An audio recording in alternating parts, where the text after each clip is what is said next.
Hey guys, in this video I'm talking about why some people don't want an autism diagnosis. All that's coming up.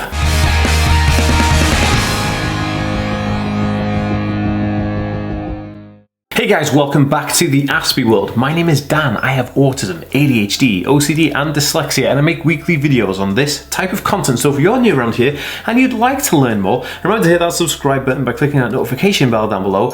And if you're watching over on Facebook, be sure to give this page a like and a follow to see more videos just like this one. Okay guys, welcome back to the Aspie world, where we think differently daily. What's going on, different thinker fam? You guys are awesome, so glad to have you here. If you haven't already, go and check out my free PDF download of 7 autism life hacks that you definitely need. It's a nice little book that I've packaged together to give to you as a little bit of a gift because you're awesome.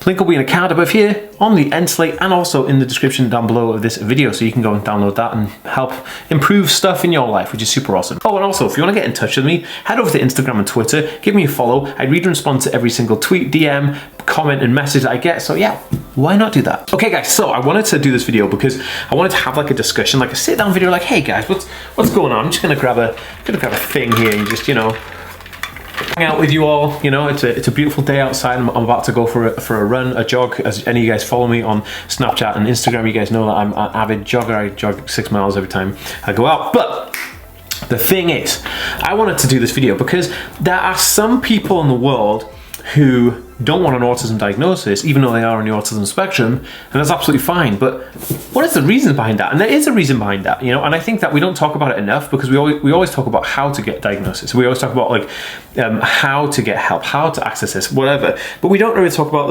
okay, well, what if we don't have a diagnosis, and what if we don't want a diagnosis, and what do we think about those people who don't want diagnosis, you know?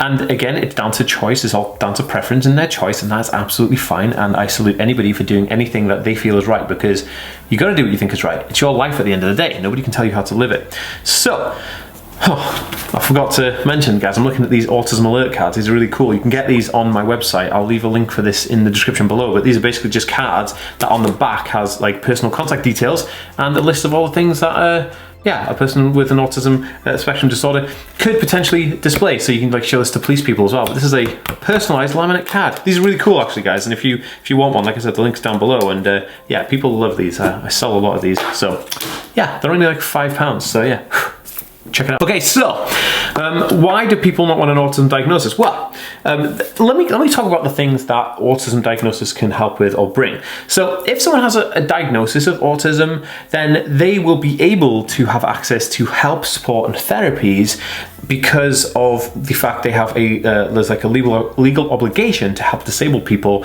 and people with certain conditions, and autism is one of those conditions.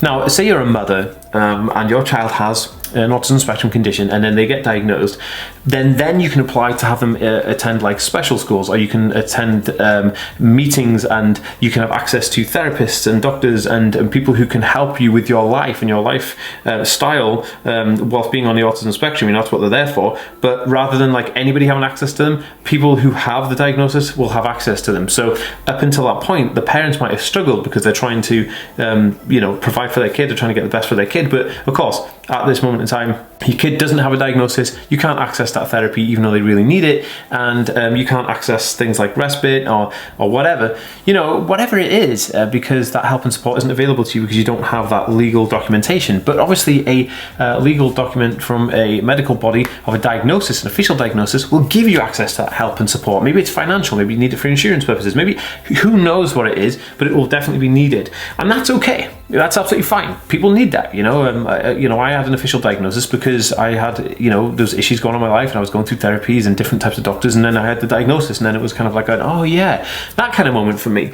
But in terms of some people don't want a diagnosis. And why wouldn't people want a diagnosis? Well, if we look at the things that a diagnosis brings, it gives you a label, it attaches you to that diagnosis, and sometimes it can define who a person is. A lot of the time people define a person by their diagnosis. It can give you access to help, access to support, and access to therapy. Now let's think about it. If you don't want support, therapy or help, if you're like pretty happy in your life and you're happy-go-lucky and everything's fine, then you're looking at maybe the labeling people judging you for being on the spectrum, and just having that label, you know, or people defining that you are of an autism spectrum disorder and that's all you are, rather than looking at the person first. Now, that being said, I can definitely see why people wouldn't want a diagnosis. You know, some people may be happy and comfortable without having an official diagnosis of autism, even though they're on the autism spectrum, and I think that's absolutely fine. I think that it's whatever makes you comfortable in your life, because it's your life and you have to live it. Imagine somebody like just, you know, telling you how to live your life. I mean, it'd be horrible. The interesting thing is, though, that this will only apply to people who are of an older age, who have the ability to then go back and have a diagnosis, rather than somebody who is a child and their kid, they've got a kid and the kid's on the spectrum and then they get the kid diagnosed.